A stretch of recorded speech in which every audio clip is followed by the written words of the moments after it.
You didn't fall because you were naive. You fell because they were calculated. Their kindness had edges. Their silence had weight. They didn't argue, they let you unravel yourself. The worst kind of evil doesn't come from strangers. It comes from those who learn your soft spots, your wounds, your longing to be understood, and weaponize it against you. It's subtle at first. A small comment that lingers.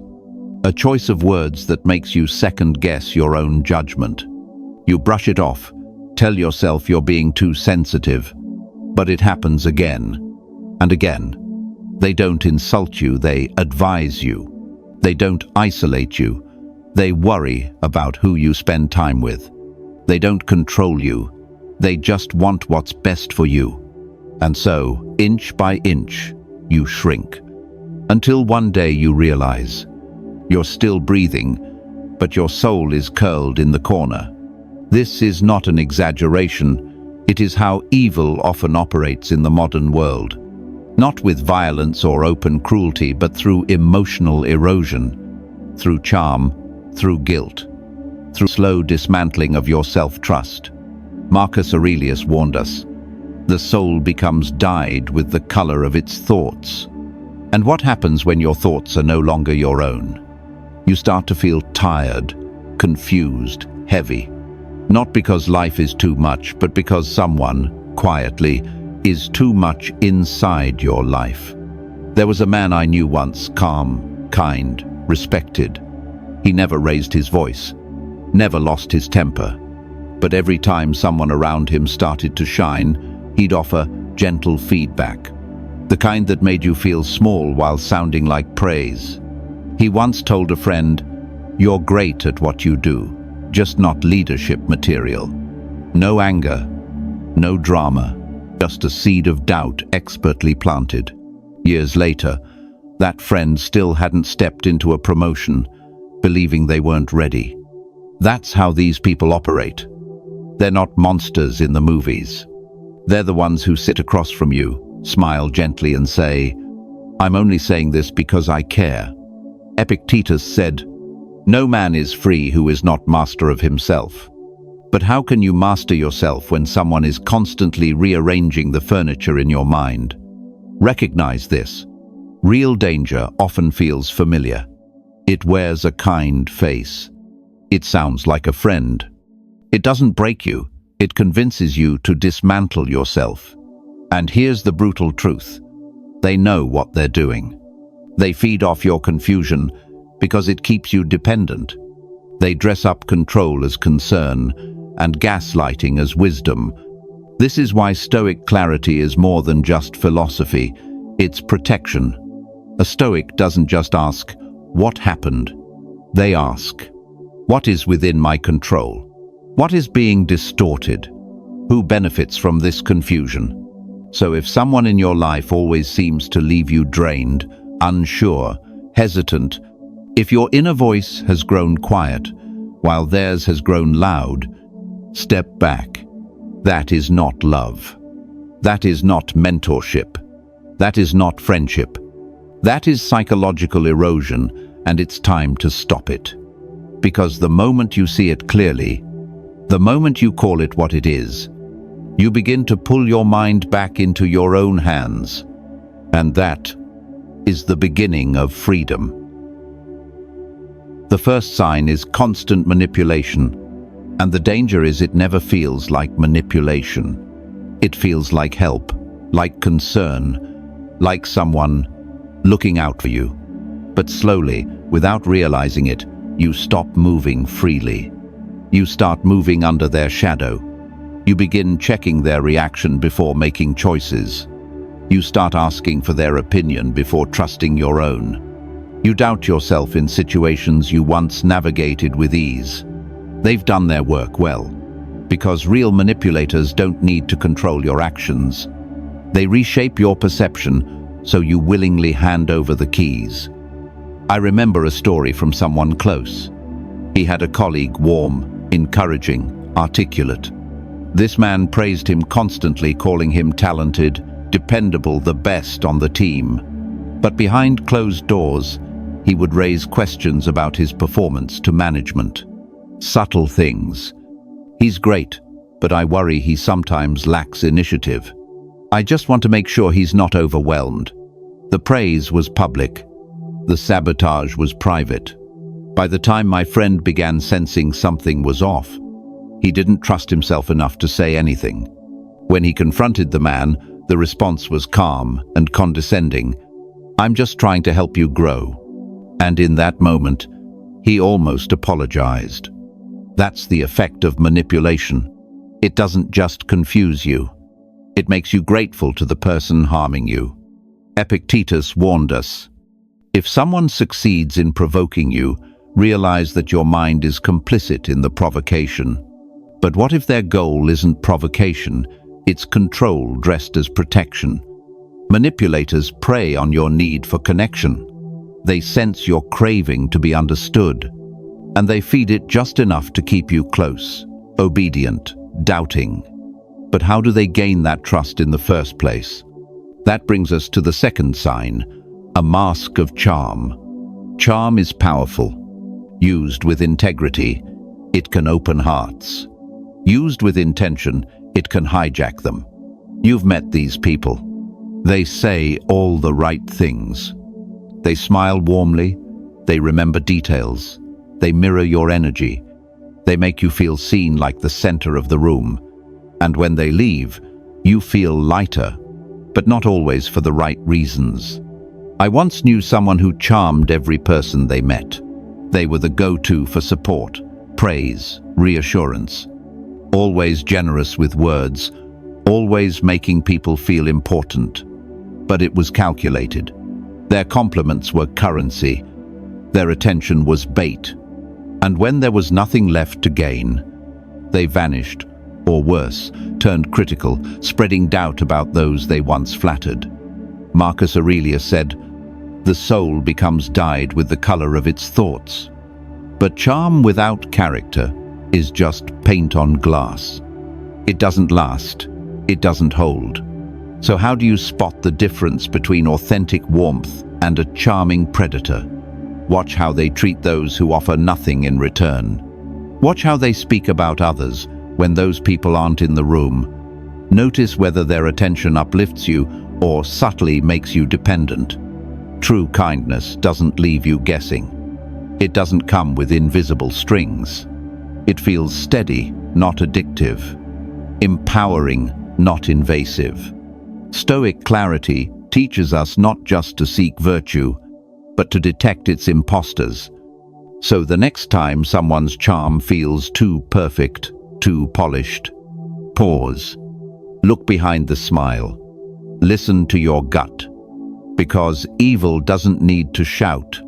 Sometimes it just needs to smile. The third sign is simple, but devastating. They lie and feel nothing. Marcus Aurelius once said, "If it isn't right, don't do it. If it isn't true, don't say it." For the Stoics, truth is sacred. Because when truth dissolves, everything else becomes negotiable: loyalty, reality, even identity. But to these people, lying is not a mistake. It's a method. They don't lie out of panic. They lie with purpose. To distort, to distract, to control.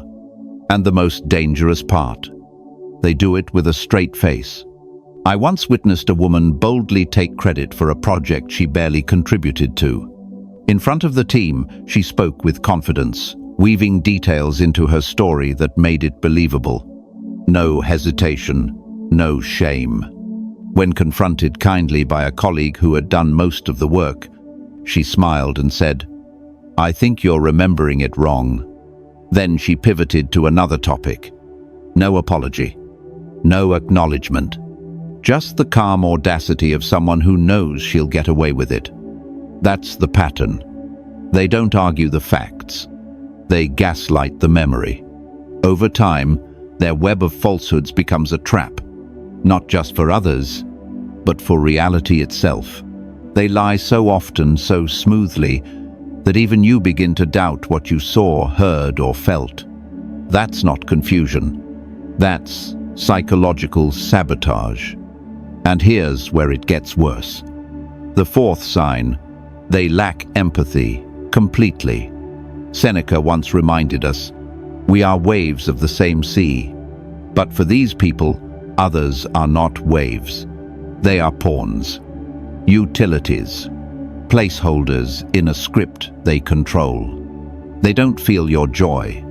They don't mirror your pain. They observe it and measure it for strategic use. You tell them you're hurting, and they change the subject. You express excitement, and they downplay it. You confide in them, and they twist your vulnerability into ammunition later when it's useful. Empathy, for them, is a costume, something they wear when needed and discard when it costs them effort. I once saw a man comfort a grieving friend, whispering kind words, holding her hand. Everyone thought he was noble, until days later, in private, he mocked her tears. I don't get why she's still crying. It wasn't that serious. He didn't care. He never did. And you could tell not just from what he said, but how easily he said it. Evil doesn't always come in cruelty. Sometimes it comes in coldness. A blank stare when you open your heart. A forced nod when you share something real. Or worse, a smirk, like your pain entertains them. If you've ever shared something vulnerable and walked away feeling emptier, pay attention. If someone consistently dismisses your emotions, redirects the conversation to themselves, or only shows concern when others are watching, you're not connecting with a person. You're colliding with a mirror of manipulation. Stoicism teaches us that self-control is power, but it also teaches that clarity is protection. Empathy is not optional in healthy relationships. It is the bridge. And when that bridge is absent, you're not in a relationship, you're in a performance.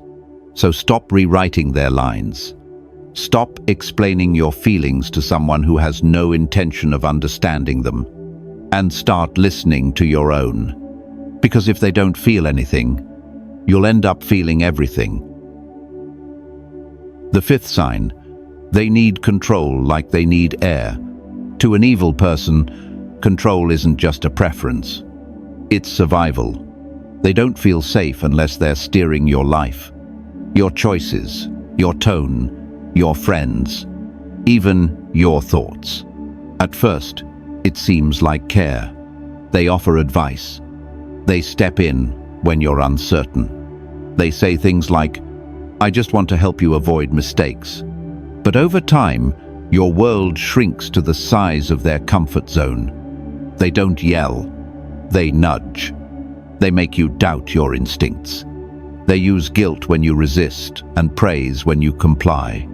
They praise you for being smart when you follow their suggestion, and make you feel reckless when you choose your own path.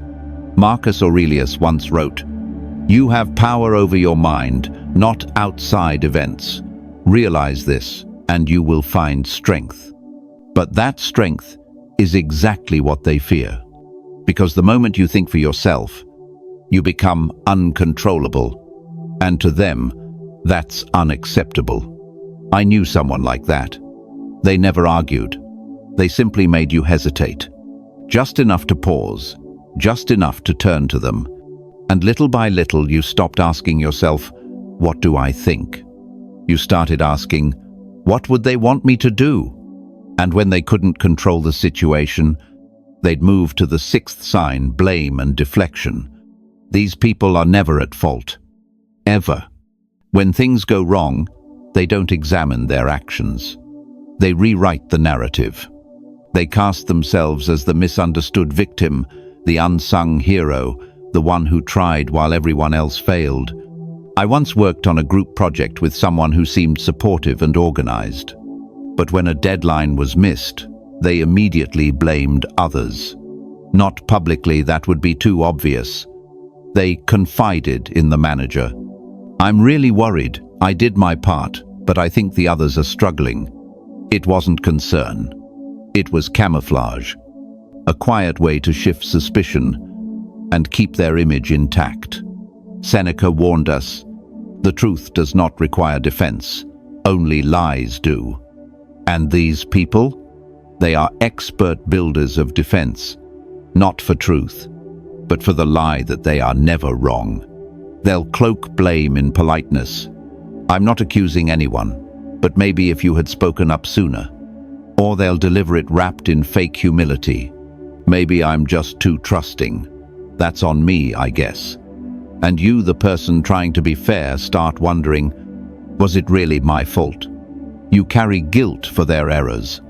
You explain yourself to someone who never plans to listen. You become their shield and their scapegoat.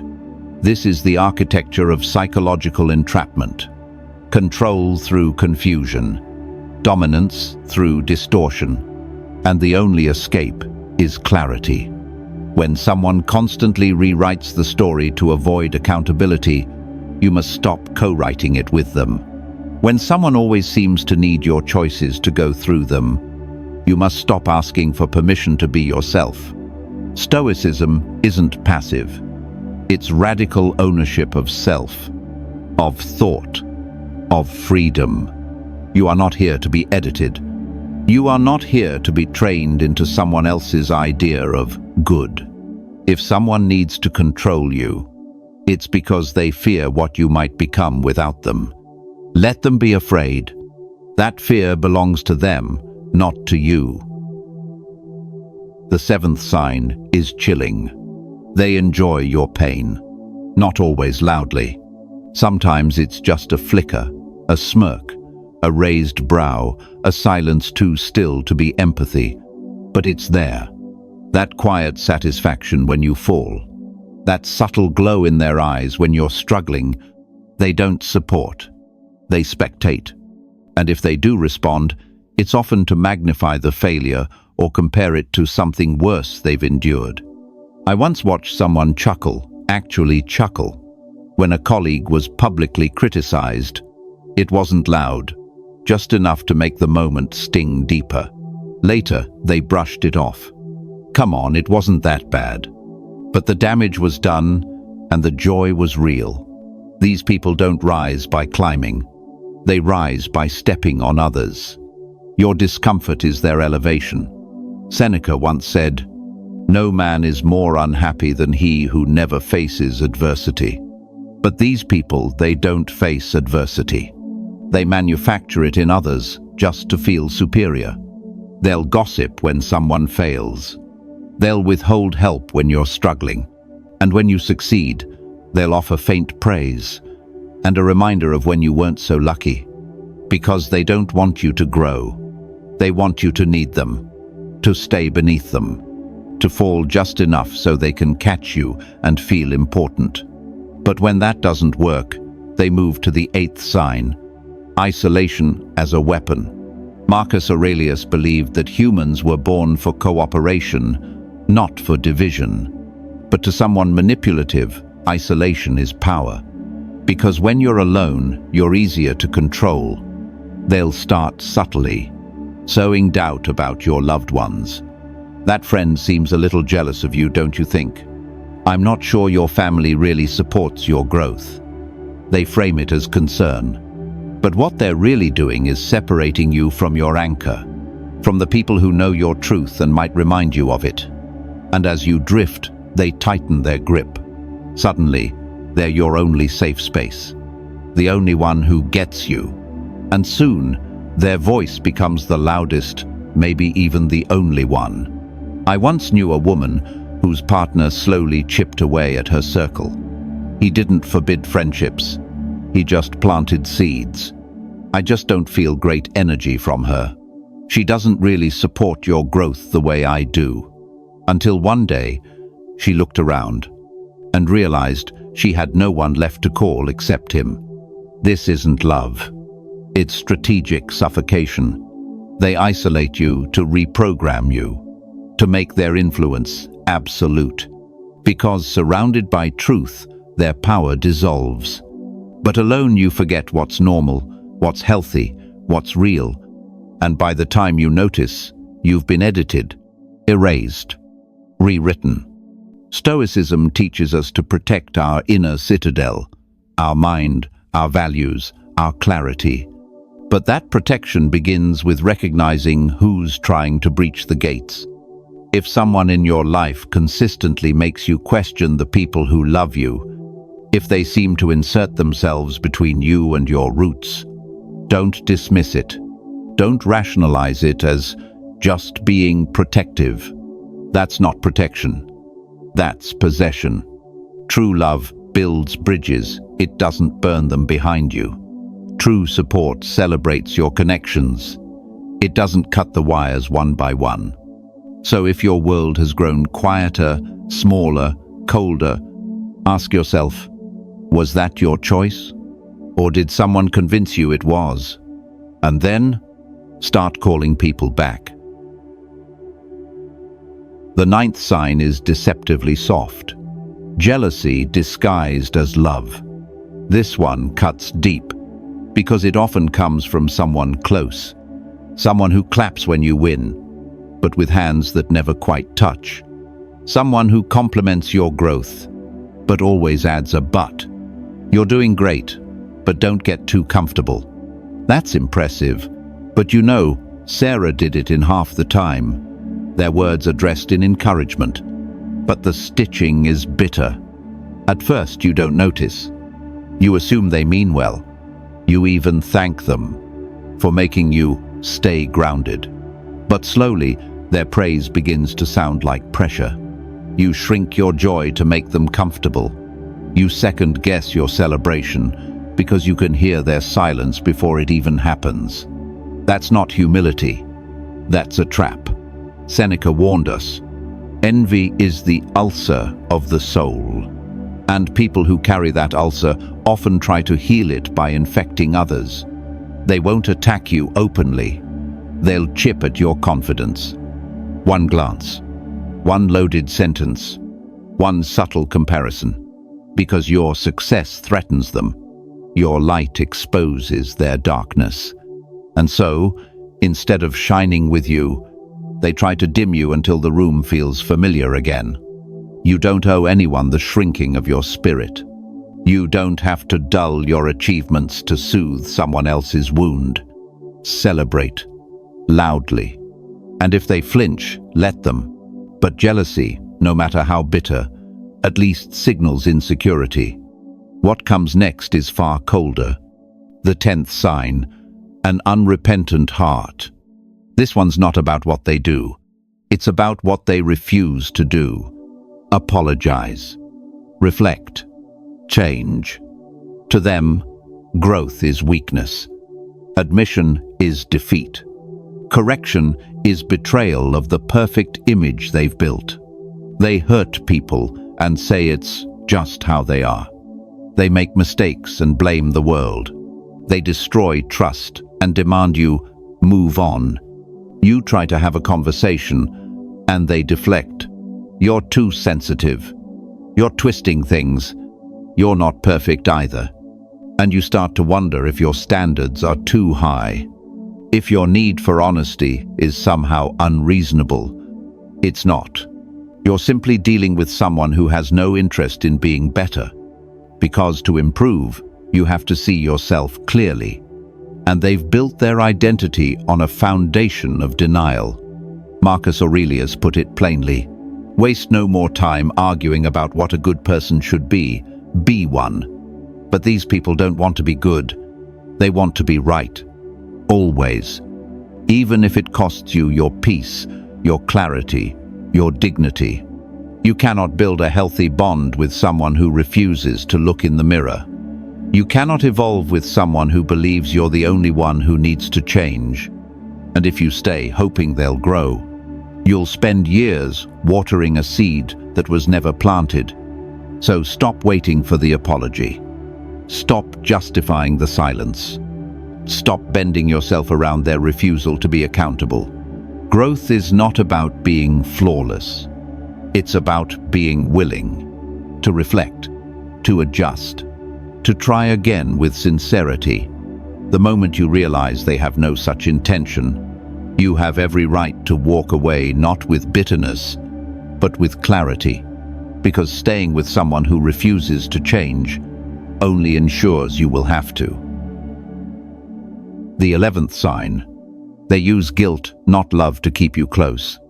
This isn't the guilt that comes from doing something wrong. This is the guilt you feel for protecting your boundaries. The guilt you feel for saying no, even when your yes would have broken you. They say things like, "After everything I've done for you," or "You wouldn't be here without me." Or worse, they don't say anything at all. They just go quiet, withdraw affection, make you feel like a traitor for choosing yourself. And slowly, you start apologizing for existing. You show up to conversations already defending your choices. You feel like you owe them explanations for your happiness. You start filtering your dreams, your energy, your independence through their emotional reaction. That's not accountability. That's control. I once knew someone who never raised their voice, never set rules. But every time I made a decision without consulting them, they'd sigh and say, "It's fine. I just didn't think you'd leave me out like that." It was always fine. But somehow, I always felt like I had to fix something. This is what happens when guilt is weaponized. You become the prisoner, and the guard is your own conscience. But here's the truth. You don't owe guilt to someone who punishes your independence. You don't owe apologies to someone who turns your growth into a betrayal. Epictetus said, "No man is free who is not master of himself." And you cannot master yourself while carrying guilt that was designed to keep you small. But guilt is just one chain. There's another, more subtle, more corrosive. The 12th sign. Their presence drains you. No insults, no conflict, just exhaustion. You don't even know why you're tired after spending time with them. You just are. They always seem to need something. Your attention, your energy, your emotional labor. They bring their drama, their crisis, their helplessness, and leave you feeling like you owe them calm. They don't attack you. They absorb you. You become their therapist, their validator, their punching bag, and all the while they call it connection. But it's not connection. It's consumption. I once had a friend who never did anything explicitly wrong, but every time we talked, I felt like I had run a marathon. Every joy I shared turned into their complaint. Every silence became a vacuum I had to fill. It took me months to realize I wasn't in a friendship. I was in a one-sided transaction, and I was footing the bill with my peace. Marcus Aurelius said, "The quality of your thoughts determines the quality of your life." But what if your thoughts are always trying to recover from someone else's weight? Here's the warning. You don't need to justify your exhaustion. You don't need proof to set boundaries. Feeling drained is enough. Not everyone deserves access to your mind. Not everyone earns the right to your energy. Some people don't scream.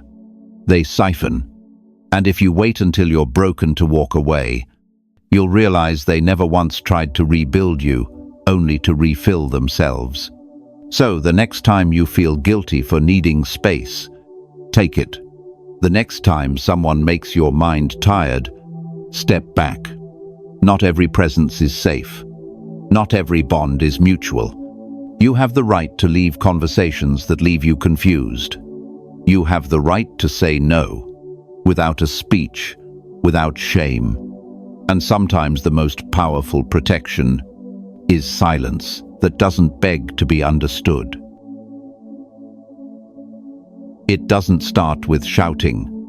It starts with a compliment, a soft voice, a shared secret.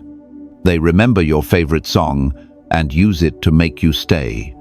They don't demand control. They earn your trust, then quietly rewrite the rules of who you're allowed to be. You begin shrinking, not all at once, but piece by piece, until the person in the mirror feels like a guest in their own life. This was never about one moment. It was about the pattern, about the subtle ways they bent your mind without ever breaking your body. The truth is, evil rarely enters your life with a warning. It arrives as a whisper, a nod, a helping hand. It wears the faces of those who say they love you, but leave you unsure whether you're too much or never enough.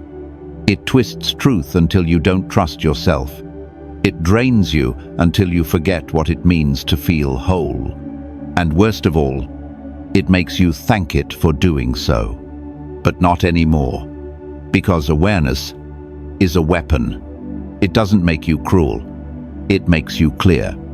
It helps you spot the charm that feels too perfect, the guilt that feels too familiar, the silence that feels too heavy, the voice that sounds like care but echoes like a cage. Marcus Aurelius reminded us, you have power over your mind, not outside events. Realize this, and you will find strength. Strength isn't always loud. Sometimes it's the quiet act of seeing clearly and stepping back. Sometimes it's saying, this is not about fixing them, it's about freeing myself. You don't need their apology. You don't need their permission. You only need your own clarity. You've heard their whispers long enough. It's time to listen to your own voice again. The one that said, this feels wrong. The one that said, I miss myself. The one that still whispers, go. So go. Go back to your peace. Go back to your stillness. Go back to the place inside you that never needed to beg, to be respected. If this video helped you reclaim something even just a little, subscribe to the channel and share your thoughts in the comments. Because every voice that speaks from clarity helps someone else find theirs.